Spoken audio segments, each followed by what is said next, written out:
Hi, this is Gabriele. And Francesca. And we're going to have a very fast touch base on the basic / slightly advanced technique of weathering with paintings and with leather dye and with teed water. We have this costumes that we need to weather for dressing up one of the new mannequins for the new warehouse in the US.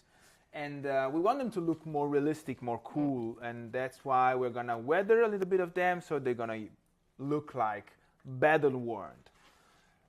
One of the first things that we have done that we are not showing at the moment, it has been to dye the clothes in teed water. Francesca, what was the process exactly?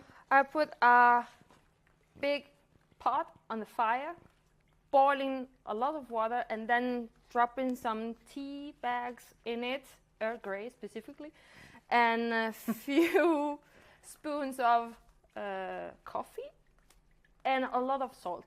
Salt will help you to fix the color and prevent to being washed away during the washing machine process.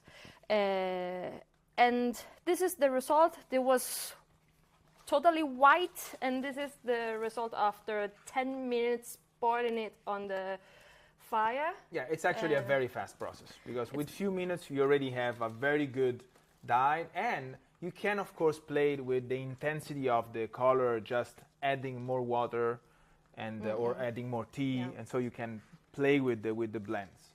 Before allowing this to dry completely, we're gonna now use different sort of techniques and different sort of liquids for having shades. So of course we can go with a darker, even darker tea, but it's gonna be very hard to notice when this is dry. So what are we gonna use? Basically we're gonna use leather dye, which is alcohol based, but you can also buy like more water-based color. Both of them are fine, and actually it's even fine if you take the leather dye and you dilute it a little bit with water. It's some sort of blasphemy, but it's gonna work because we don't need an even result. The more chaos is in this process, and actually the better it is, but it needs to be a controlled chaos.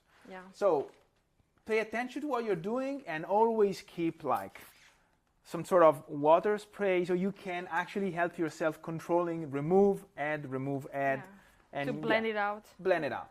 And of course, brushes are a must. Also sponges, they are very good to move it. So having a wet surface will help you to blend it out without having some very sharp edges. Exactly. To have a more used effect. It's to avoid the high contrast. This is a technique that has its foundation in the movies industries. They call it dripping. There are many names actually for these things. You allow some of this to create shades coming from the top.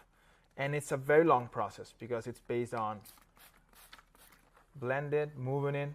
And of course, now you see a lot of drips.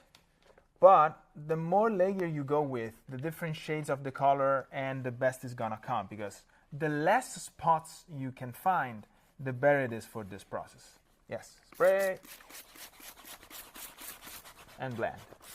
And basically in the process, if I do this 2, 3, 4, 5 times with different colors, different contrast, and different exposure, if it makes any sense. So a little bit more brown, a little bit more whitey, a little bit more pink, a little bit more sand, more water, less water. The more you do, and the better it comes.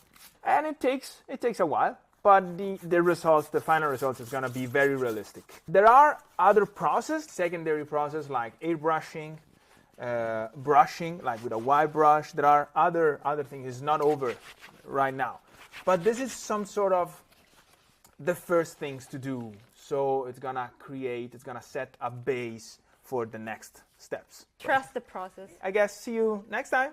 Stay epic. That's what Renee said. I don't know why.